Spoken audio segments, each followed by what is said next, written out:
नमस्कार दोस्तों, हमारे YouTube चैनल गुरु क्लासेस में आप सभी का स्वागत है। आज से हम लोग एक सीरीज़ स्टार्ट करेंगे जिसका नाम होगा रैपिड रिवीजन सीरीज़।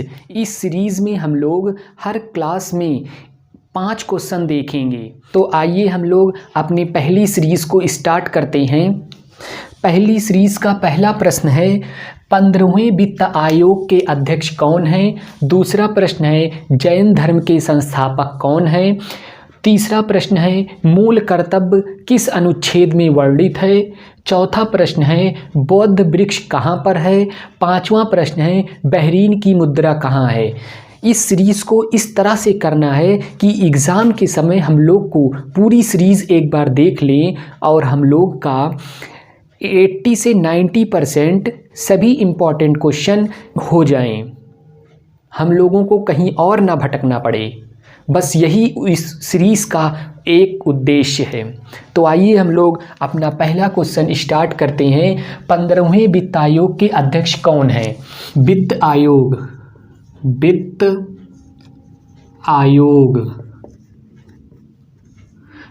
आयोग एक संवैधानिक संस्था है। संवैधानिक संस्था है तो किस संविधान के अनुच्छेद में इसका वर्णन है? अनुच्छेद 280 में वर्णित है वित्त आयोग। वित्त आयोग का गठन राष्ट्रपति करता है।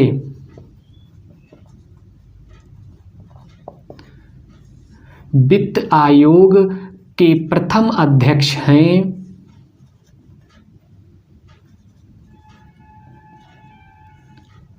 के.सी. नियोगी।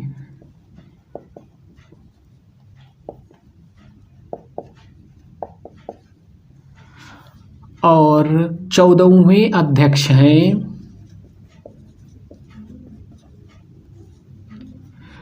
Doctor Y.V.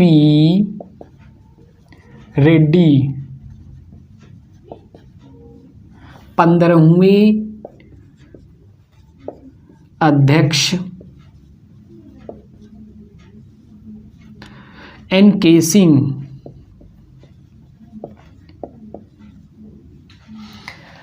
वित्त आयोग एक संवैधानिक संस्था है। अनुच्छेद 280 में वित्त आयोग का वर्णन है।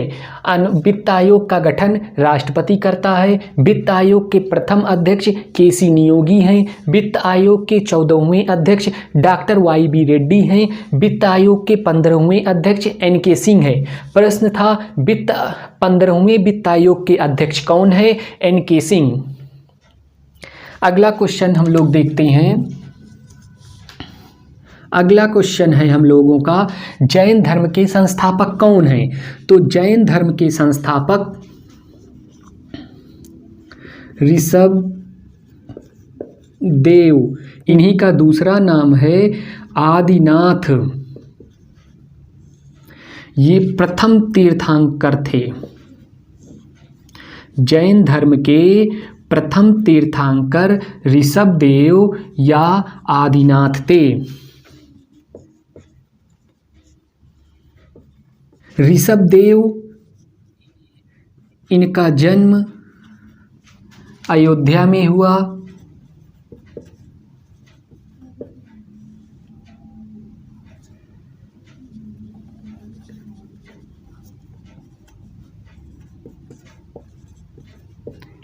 अयोध्या में इनके पिता नाभिदेव, इनकी पत्नी मारुदेवी। 102 संतान थे ऋषभ देव के, जिसमें 2 पुत्री थी और 100 पुत्र थे। 100 पुत्र में एक पुत्र भरत था और दूसरा पुत्र बाहुबली था।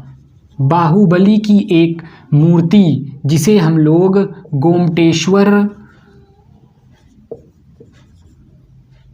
गोमटेश्वर भगवान की मूर्ति कहते हैं,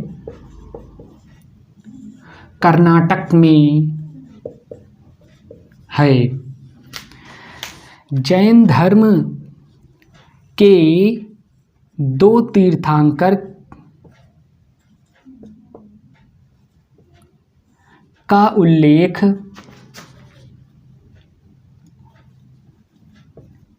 उल्लेख ऋग्वेद में मिलता है।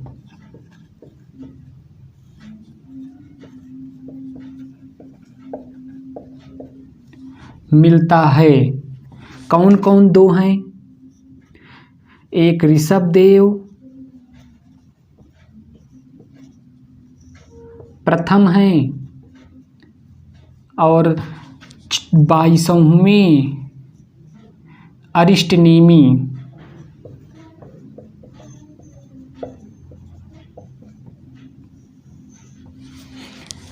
ऋषभदेव या फिर इन्हीं का दूसरा नाम है आदिनाथ, प्रथम तीर्थंकर थे। जैन धर्म के संस्थापक इन्हीं को माना जाता है, क्योंकि ये प्रथम तीर्थंकर हैं। ऋषभदेव का जन्म अयोध्या में हुआ। इनके पिता नाभिदेव हैं। इनकी पत्नी का नाम मारुदेवी है। ऋषभदेव के 102 संतान थी, जिसमें 2 पुत्री थी। 100 पुत्र थे। इन 100 पुत्रों में 2 प्रसिद्ध पुत्र हैं, एक भरत, दूसरा बाहुबली। बाहुबली की एक मूर्ति है, गोमटेश्वर भगवान की मूर्ति, जो कर्नाटक में स्थापित है।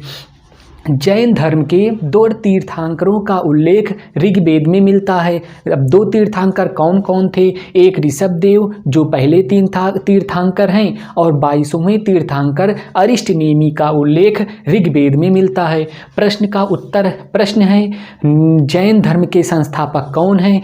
तो जैन धर्म के संस्थापक ऋषभदेव या आदिनाथ हैं, प्रथम तीर्थंकर भी कहते हैं। अगला तीसरा प्रश्न हम लोगों का है मूल कर्तव्य का अनुच्छेद। मतलब मूल कर्तव्य किस अनुच्छेद में वर्णित है? तो मूल कर्तव्य हेडिंग, मूल कर्तव्य सोवियत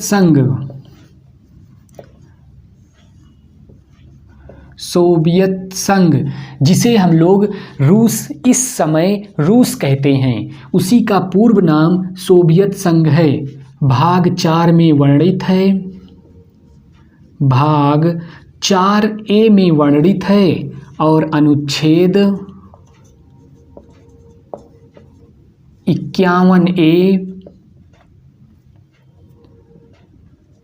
51A में 42वें संविधान संशोधन से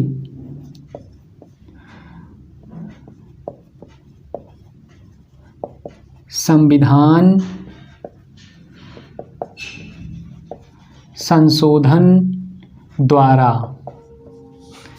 मूल कर्तव्य सोवियत संघ, या जिसे हम लोग वर्तमान में रूस कहते हैं, उससे लिया गया था। भाग 4A में जोड़ा गया, अनुच्छेद 51A में रखा गया और 42वें संविधान संशोधन द्वारा मूल कर्तव्य को संविधान से जोड़ा गया। प्रश्न है मूल कर्तव्य का अनुच्छेद 51A। अगला और चौथा प्रश्न हम लोगों का है बौद्ध वृक्ष कहाँ है? बौद्ध वृक्ष हेडिंग लगाते हैं, बौद्ध वृक्ष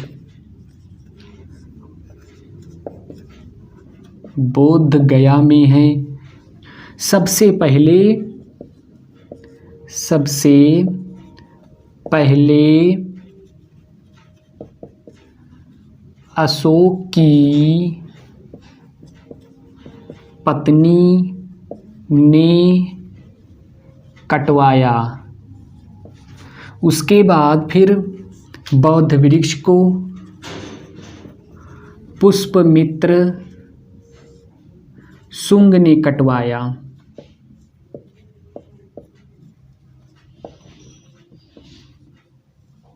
उसके बाद फिर बौद्ध वृक्ष को शशांक, पाल वंश का एक राजा था, उसने कटवाया। उसके बाद फिर बौद्ध वृक्ष बाढ़ आई, वृक्ष बह गया। बह गया।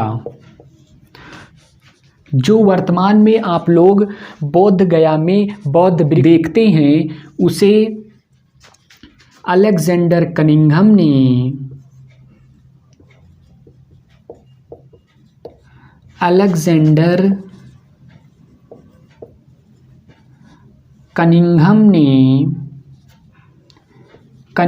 ने लंका से टहनी मंगवाकर पुनः लगवाया। आज वही है। बौद्ध वृक्ष बोध गया में है। सबसे पहले अशोक की पत्नी ने बौद्ध वृक्ष को कटवाया, क्योंकि अशोक अधिकतर समय अपना बौद्ध वृक्ष के नीचे बिताता था।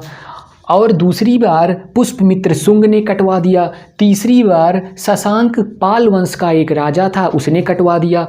उसके बाद फिर बाढ़ आई और जड़ सहित बौद्ध वृक्ष बह गया। उसके बाद बोध गया में कोई बौद्ध वृक्ष नहीं था। तब अलेक्जेंडर कनिंघम ने लंका से एक टहनी मंगवाकर बौद्ध वृक्ष बोध गया में लगवाया।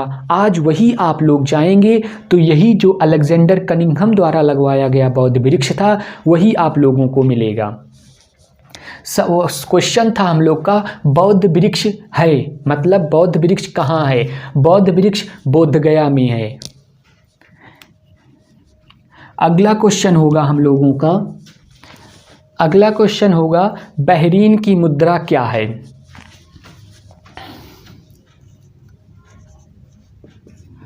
बहरीन, पहले बहरीन की राजधानी को देख लेते हैं। बहरीन की राजधानी है मनामा।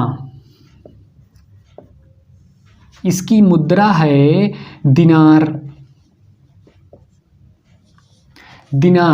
बहरीन की राजधानी मनामा और बहरीन की मुद्रा है दिनार।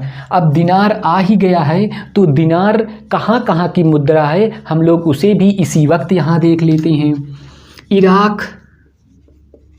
इराक की राजधानी है बगदाद। इसकी भी मुद्रा दिनार है।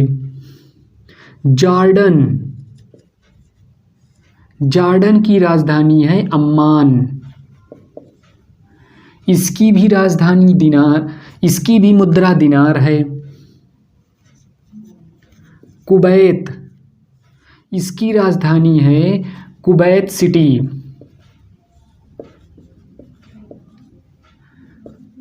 इसकी भी मुद्रा दिनार है। सर्बिया, इसकी राजधानी है बेलग्रेड। इसकी मुद्रा भी दिनार है। ट्यूनीसिया,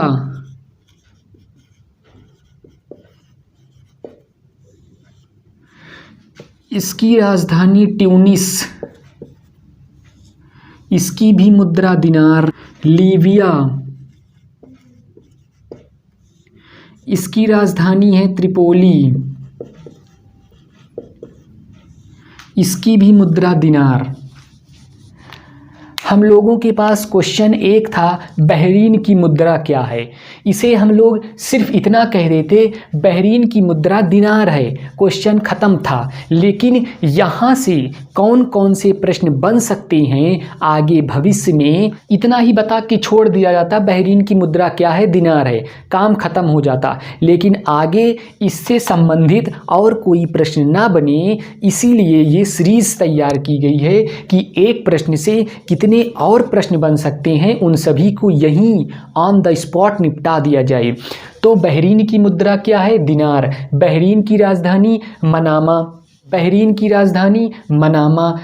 दिनार और किस किस देश की मुद्रा है उसे भी हम लोग यहीं पर निपटा देते हैं। इराक की राजधानी बगदाद और इराक की मुद्रा दिनार। जॉर्डन की मुद्रा दिनार, जॉर्डन की राजधानी अम्मान। कुवैत की राजधानी कुवैत सिटी, कुवैत की मुद्रा दिनार। सर्बिया की राजधानी बेलग्रेड, सर्बिया की मुद्रा दिनार। ट्यूनीसिया की राजधानी ट्यूनिस, उसकी मुद्रा दिनार, लीबिया की राजधानी त्रिपोली, लीबिया की मुद्रा दिनार।